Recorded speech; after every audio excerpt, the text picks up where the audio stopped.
Midway upon the journey of our life, I found myself within a forest dark, for the straightforward pathway had been lost. Ah me, how hard a thing it is to say. What was this forest savage, rough and stern, which in the very thought renews the fear? So bitter is it, death is little more, but of the good to treat which there I found, speak will I of the other things I saw there. I cannot well repeat how there I entered, so full was I of slumber at the moment in which I had abandoned the true way. But after I had reached a mountain's foot, at that point where the valley terminated, which had with consternation pierced my heart, upward I looked, and I beheld its shoulders vested already with that planet's rays, which leadeth others right by every road. Then was the fear a little quieted, that in my heart's lake had endured throughout the night, which I had passed so piteously. And even as he, who, with distressful breath, forth issued from the sea upon the shore, turns to the water perilous and gazes, so did my soul that still was fleeing onward turn itself back to re-behold the pass which never yet a living person left.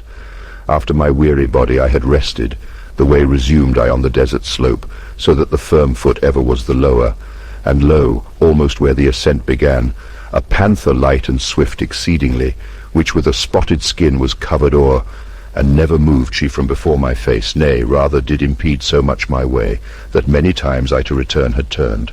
The time was the beginning of the morning, and up the sun was mounting with those stars that with him were.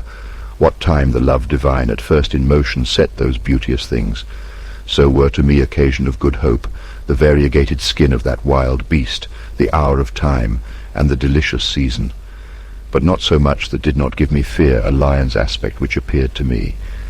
He seemed as if against me he were coming with head uplifted, and with ravenous hunger, so that it seemed the air was afraid of him, and a she-wolf, that with all hungerings seemed to be laden in her meagreness, and many folk has cause to live forlorn. She brought upon me so much heaviness, with the affright that from her aspect came, that I the hope relinquished of the height. And as he is who willingly acquires, and the time comes that causes him to lose, who weeps in all his thoughts and is despondent, e'en such made me that beast withouten peace, which, coming on against me by degrees, thrust me back thither, where the sun is silent, while I was rushing downward to the lowland. Before mine eyes did one present himself, who seemed from long continued silence hoarse. When I beheld him in the desert vast, have pity on me, unto him I cried, whiche'er thou art, or shade, or real man. He answered me, not man, man once I was, and both my parents were of Lombardy, and Mantuans by country both of them. Sub Julio was I born, though it was late, and lived at Rome under the good Augustus, during the time of false and eyeing gods. A poet was I, and I sang that just son of Anchises who came forth from Troy, after that Ilion the superb was burned. But thou, why goest thou back to such annoyance? Why climbst thou not the Mount Delectable, which is the source and cause of every joy? Now, art thou that Virgilius, and that fountain which spreads abroad so wide a river of speech? I made response to him with bashful forehead. Oh, of the other poets, honour and light, avail me the long study and great love that have impelled me to explore thy volume. Thou art my master and my author, thou art alone the one from whom I took the beautiful style that has done honour to me. Behold the beast for which I have turned back. Do thou protect me from her, famous sage, for she doth make my veins and pulses tremble. Thee it behoves to take another road, responded he when he beheld me weeping, if from this savage place thou wouldst escape.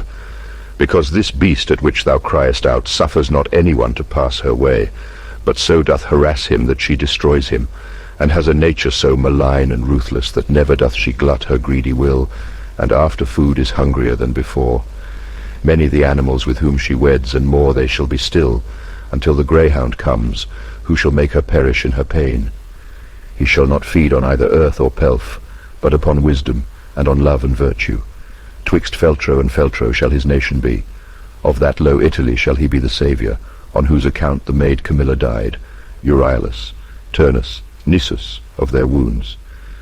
Through every city shall he hunt her down, until he shall have driven her back to hell, there from whence envy first did let her loose.